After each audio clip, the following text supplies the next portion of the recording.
What we're going to do now is we're going to look at our financial math formula.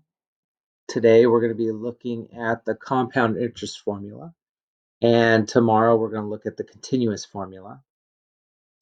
Just a couple things. Remember, P is our principal. That's what we're initially investing. A is our final amount. R is our rate per year.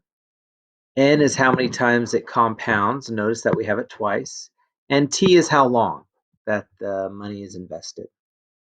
So when we're looking at our first example, this is going back to what we did a while ago, just to kind of refresh our memory. A is equal to, it says a student invests $1,000. So our principal or initial amount is $1,000 in a savings bond for 10 years. So this right here is our T at a rate of 6% per year.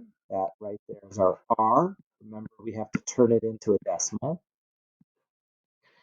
How much does the student get back if it's compounded quarterly?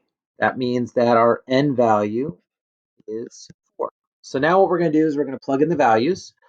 So once again, 1,000 times 1 plus our rate, once again, is written as a decimal. It's compounded 4 times per year. We put the 4 up one more time. And then what we have is 10 for the number of years. What we do is we plug that into our calculator and we end up with $1,814.02. Okay, now what we're going to do is we're going to look at some new types of problems. That last one was one that we've done before. With this one right here, it says a person invests $5,000. So once again, that's our principal. We have a rate of 11%.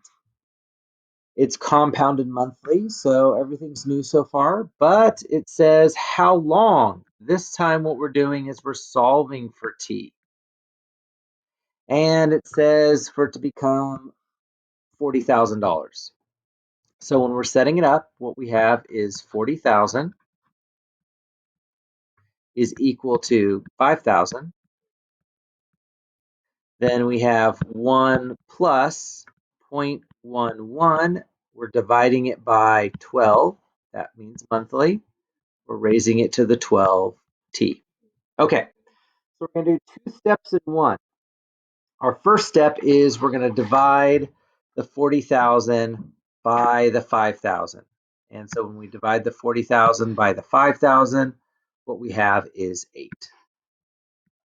Then what we're going to do is we're going to simplify this. 1 plus 0.11 divided by 12 gives us 1.009. Now what I'm doing is I'm rounding because I don't want to write the whole answer in here, but you don't want to round the final answer until the very end. So even though I have it rounded here on my calculator, I have all the digits. So just make sure in your calculator you keep all the digits, and this is raised to the 12t. Now, what we need to do is we need to get rid of the base number.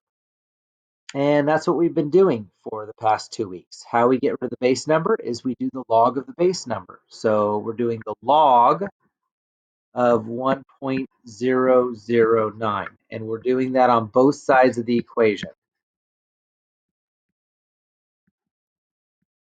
This, of course, becomes 1, and we use the change of base formula, log of 8 divided by log of 1.009. And what we get is 12t is equal to, and that right there gives us 227.89. Now, if you're looking closely, you know that we're not finished. So what I'm going to do is I'm going to divide each side by 12. So that means that my final answer is t is equal to 19 years.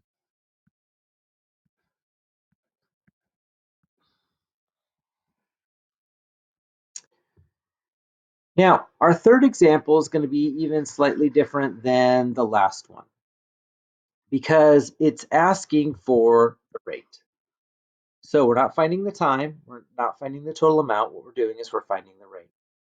The other thing that's a little interesting about this one is it says he earned $500 in interest. That's not the total amount. That's just what's earned.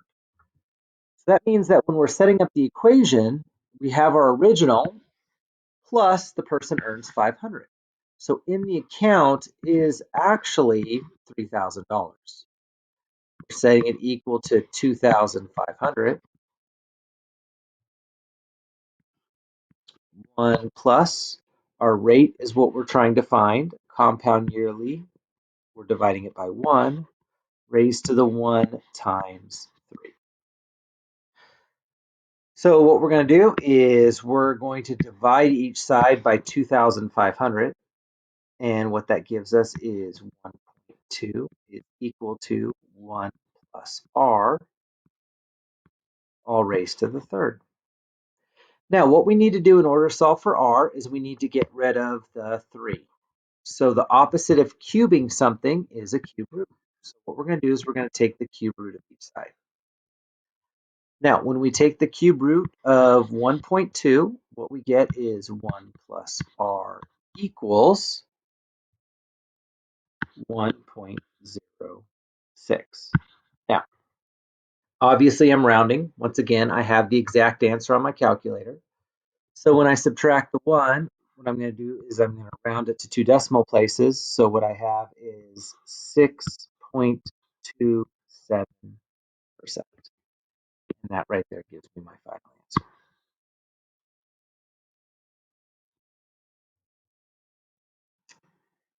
Now, examples 4 and 5 are going to be similar to 2 and 3, just so we get some practice with this. Notice it says how long, so that's a key hint of we're trying to find the time. So how long would it take 1,000 to become 6,000? What we're going to do is we're going to set 6,000 equal to 1,000, our 1 plus. Our rate, once again, we're turning into a decimal, 0.055. And we're dividing it by, it says it compounds quarterly. So we're dividing it by 4. Remember, we put the 4 back up here. And once again, what we're doing is we're solving for time. Now, if you remember from last time, our first step is we want to get rid of the 1,000. So in order to get rid of the 1,000, we're going to divide each side by 1,000. That gives us 6 is equal to, we're going to go 1 plus 0.055 divided by 4. We're putting that on our calculator. And what it gives us is 1.01. Once again, that's just a rounded answer. That's not the exact answer. You want to keep your exact on your calculator. I'm just doing this to kind of show the different steps.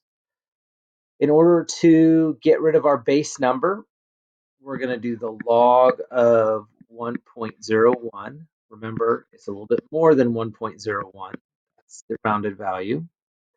This, of course, becomes 1, so we get the 4t by itself.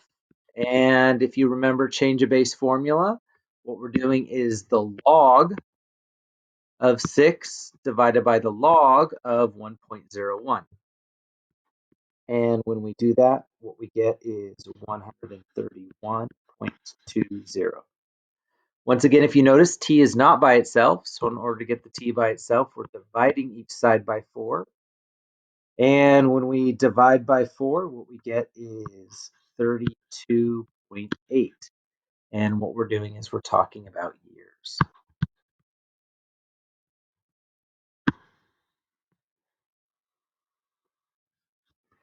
Now, for our last example, if you're looking closely, what you're noticing is that we are trying to find the rate. So we're solving for R. It says, what is the rate for 10,000 to become 100,000? So what we have is 100,000 is equal to 10,000. We have the 1 plus, we're solving for the R.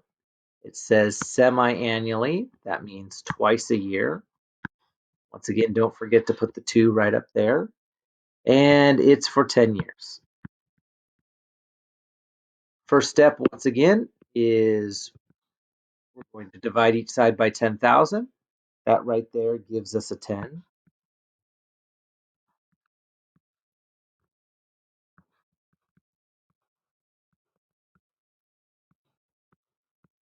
Now, in order to get the r by itself, what we have to do is we have to get rid of the 20. So in order to get rid of the 20, that right there is an exponent. So we're going to do the 20th root. If you're not sure how to do the 20th root on the calculator, what you could do is you could raise 10 to the 1 divided by 20, and that is the exact same thing. That right there gives us 1 plus r over 2 is equal to the 20th root of 10 is 0.122. Once again, that's a rounded answer. And what I'm going to do next, 1.122, is I'm going to subtract the 1. So I get r over 2 is equal to 0.122. Then I'm going to times it by 2, and that gives me an answer of 24.4%. That is a huge interest rate. Anybody got a rate like that, that would be amazing.